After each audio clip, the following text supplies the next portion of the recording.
Hello everyone, my name is Thomas, and today in this video we're going to be talking about filters and the filter gallery. To access the filters, what you'll do is you'll go up to this top toolbar up here, and where it says File, Edit, Image, blah blah blah, you'll go to Filter, and here's the menu where you can access all the filters. The most important one is probably your filter gallery. This is just quick, easy preset filters that you can explore. So if we click it, a new window will open up, and you'll see that we have on the left a preview. In the center right, we have our filter gallery, our selections. This will allow us to choose what filter we want. And then to the far right, we have the properties of the filter. Here we can adjust some of the attributes of the filter and adjust it to our liking. So to get a better view of what we're looking at, in the bottom left corner, we'll click this minus button a few times just to get all the way out. We can see our entire image. And from the start, a filter will already be selected. In this case, I have the watercolor selected. You can tell by the darker square around it. But if I were to go for something like paint dabs, you can see that the filter changes a little bit. This one is a little bit more subtle, but if I were to use something like cutout, it has a much more stylish look. This one kind of reminds me of the like printed signs, the like metal signs you'd see in like the 50s, advertising like a gas station. I quite like the way this filter looks. But through here, on the right side, we can adjust some of the properties of it. And each filter has kind of its own properties. You can see that this one has, for cutout, it has number of levels, edge simplicity, and edge fidelity. But something like fresco has brush size, brush detail, and brush texture. So each one has its own properties, and you'll have to play around with some of them to understand what they do. You can also compare it to how the original image looked. So if we use this eye right here to turn on and off the filter, you can see what the original one was and what it does after applying the filter. Another thing you can do is you can stack these filters. So if we had a new effect layer,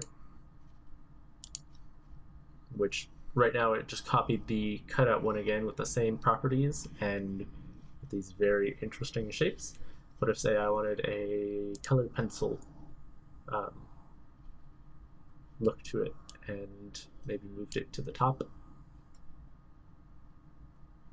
with some very interesting shapes. Maybe we'll turn up the fidelity, turn down the simplicity.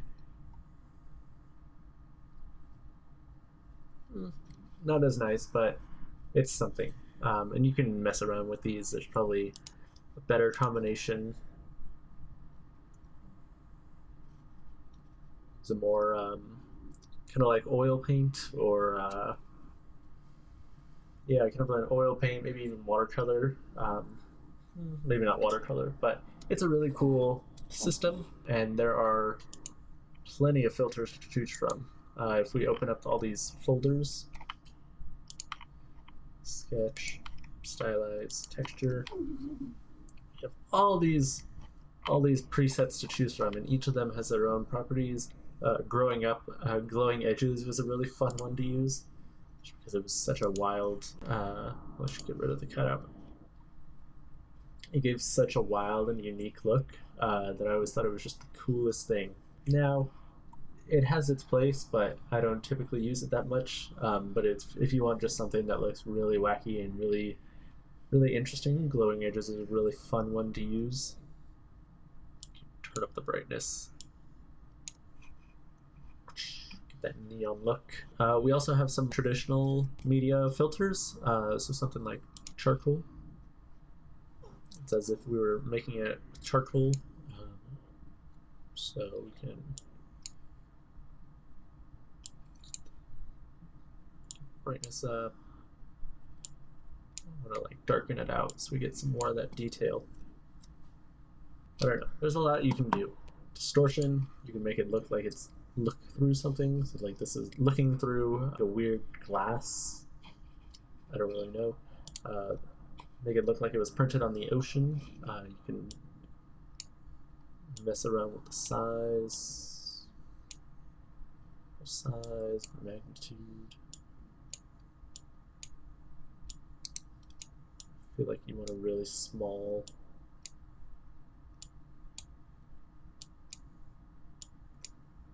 There's plenty of options out there. Each one has its own unique characteristics to it that you can mess around with. Some are a lot more subtle than others, but that's the fun of using this, is that the world is your oyster. So when you're happy with something, say I wanted that cutout in more simple, I think it was level 4. Yeah. So this is about what I want, and so I was happy with this, and so when I'm done with that, I'll just click OK, and you'll see that the filter has been applied to the image.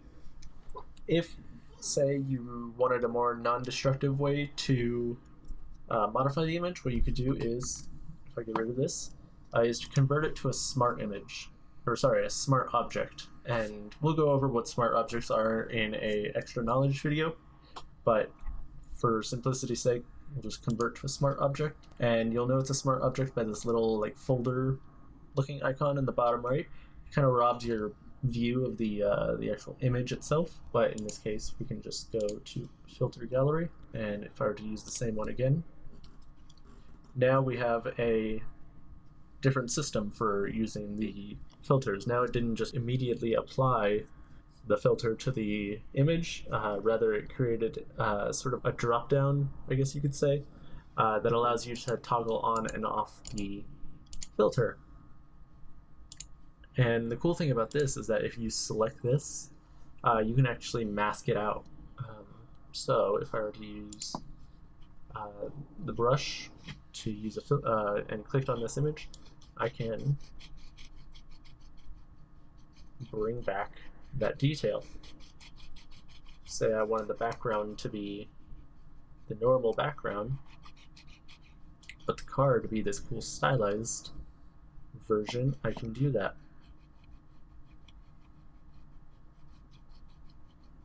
Boom. I have this really cool stylized car in a otherwise normal scene. And we'll go over masking in the intermediate tutorial for Photoshop. Greatly important skill to know, but we'll get into that in a different video. To get rid of the smart filter, what you'll do is you'll come down to the layers menu, and where it says filter gallery or smart filters, right click and then say delete or disable smart filter. Disable is just like clicking the eye. Delete will actually get rid of it fully.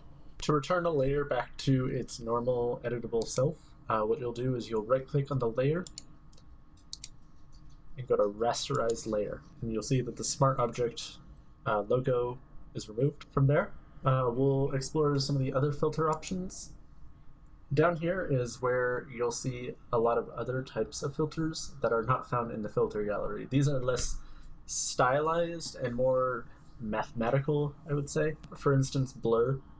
There's various different types of blur. The most common one is either just a regular blur or a Gaussian blur, but if you want to add like motion blur to something, you can do that. This is a bit extreme, but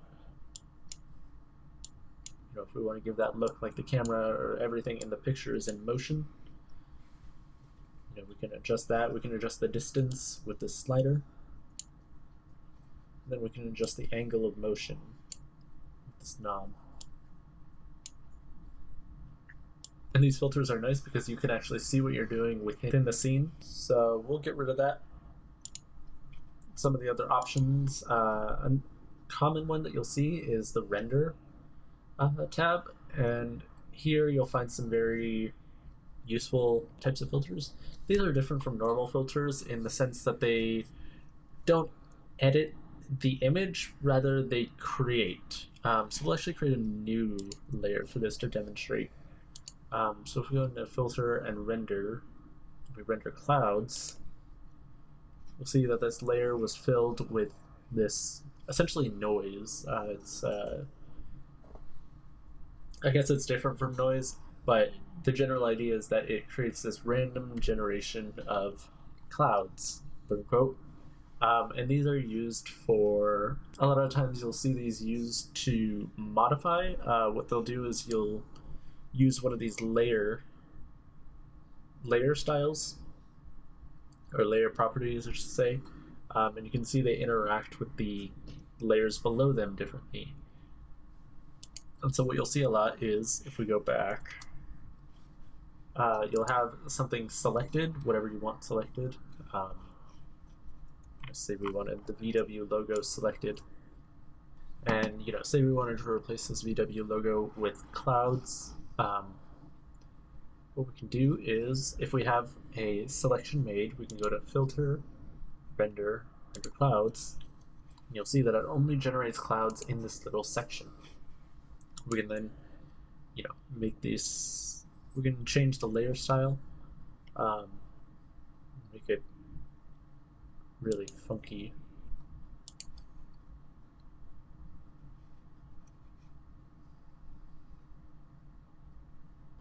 The color burn, something you can mess around with these. That looks terrible, but you see the idea. And this works for all filters within the filter gallery. If you have a selection made where you want the filter to be, even if we go to pixelate and do mosaic,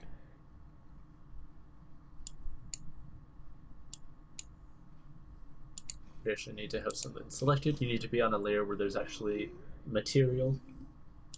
Should go there. Right, if we go to filter, pixelate, mosaic,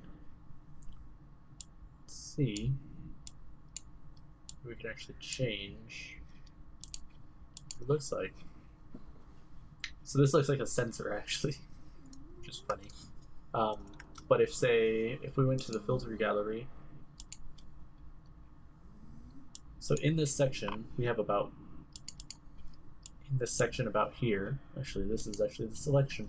So in the selection we can actually see what we'll be changing. Say we wanted palette knife. If we hit OK, see that only that section of the frame has changed. Everything else is still left the way it is. It's still perfectly smooth and crisp. But this section here has applied the filter to it. That's the really important thing about filters, is that if you want just a little bit of something selected, if you want just a specific portion of the image to be filterized, I'm going to use that, I'm going to coin that word, filterized, we can do that. That'll allow us to modify it. Another good way to use filters is, say in this picture, you can see that everything is just about in focus. The depth of field isn't very small. And you'll see in a lot of photography that the background is often put out of focus. So in this picture, you can see that the wolf is very much in focus, but these rocks in the front and this background in the back is very out of focus. I've heard it described as kind of milky or creamy, and this just kind of cuts out the subject a lot better. You'll see that in this one. Again, the background you kind of can tell what it is, but it's not perfectly clear, unlike this wolf, which is very clear. It's very smooth, and this can even apply, the depth of field can be really, really shallow. The depth of field just means how far into the scene is something in focus. And we can even see that if you look kind of close, the edge of the fur on the back, on its like torso, that is out of focus. That is starting to become out of focus. Unlike its face, which is very, crisp and clear, the edge of the wolf, the back of its fur, is starting to become out of focus. So that's that really shallow point of view, and that's a very popular style. It's especially used in cinema. And what it does is just cuts your subject out of the background a lot better. And it's not, completely necessary. In this one, just about everything is in focus. In this one, that iceberg in the back is pretty clear. There's not a shallow depth of field like in the other ones. And it works, it works just fine. But if we go back to our scene, what we can do is we can create our own depth of field. In this photo, the depth of field is quite far, quite long. But what we can do is, if I duplicate this layer,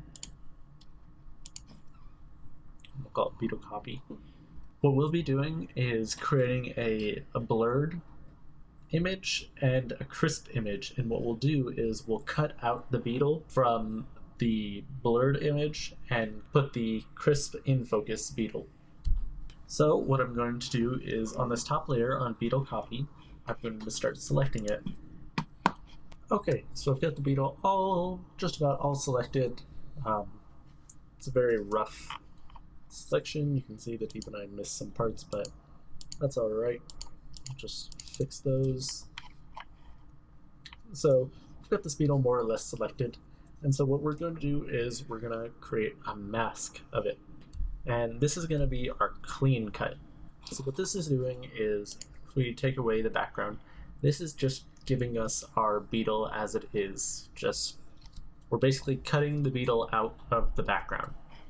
And so what we're going to do is we're going to take our bottom layer and we're going to add a filter,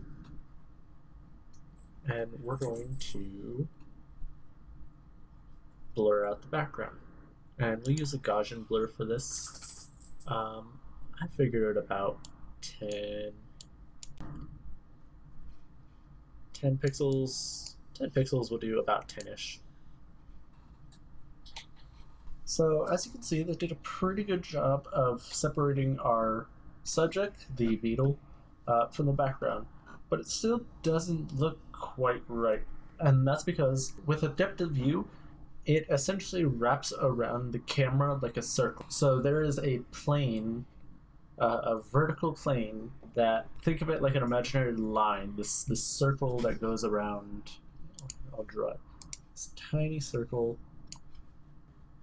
that goes around and says, okay, everything beyond this is going to be out of focus. Everything within this is going to be in focus. And so right now we don't have any differentiation between what's close and what's far. And so it kind of looks funny having this car be in focus, but the road right next to it be out of focus. So what we're going to do is, since we cut out the beetle, with a mask, we could essentially add material back in. And so what we're going to do is we're going to take our brush.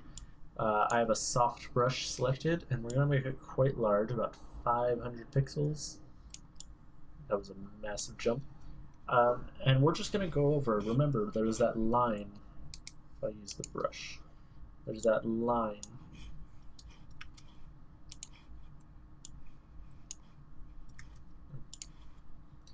That line that goes through. It says, okay, everything in front of this is going to be in focus. What we're going to do is we're going to click on the mask, this little black and white icon. We're going to take our brush and we're going to scribble. We're going to use the white to add material, and we're going to scribble it back in. So use your best judgment. What looks about right. And we're going to say about there.